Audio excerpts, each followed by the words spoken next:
ৰাজৈ দক্ষিণপাট গাঁও সুন্দৰপুৰত আজি এটা প্ৰকাণ্ড অজগৰ উদ্ধাৰ কৰা হয়। উক্ত অঞ্চলত হঠাৎ স্থানীয় ৰাইজে 12 ফুটতকৈ অধিক দৈৰ্ঘ্যৰ আৰু 30 কেজি 700 গ্ৰামৰ এডাল ডাঙৰ অজগৰ প্ৰত্যক্ষ কৰে। লগে লগে প্ৰকাণ্ড অজগৰডাল কৰায়ত্ব কৰে স্থানীয় ৰাইজে। তাৰ পিছত বন বিভাগৰ লোক উপস্থিত হোৱাত অজগৰডাল বিভাগীয় লোকক গতাই দিয়ে।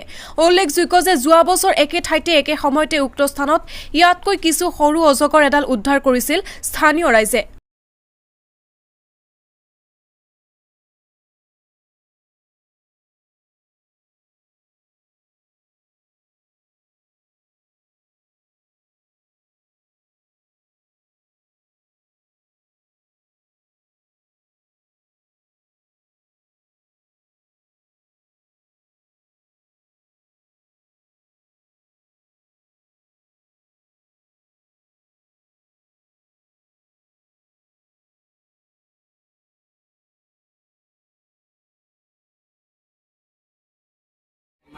মই এতিয়া আছোঁ বৰ্তমান ৰাজৈ দক্ষিণপাট গাঁও সুন্দৰপুৰ।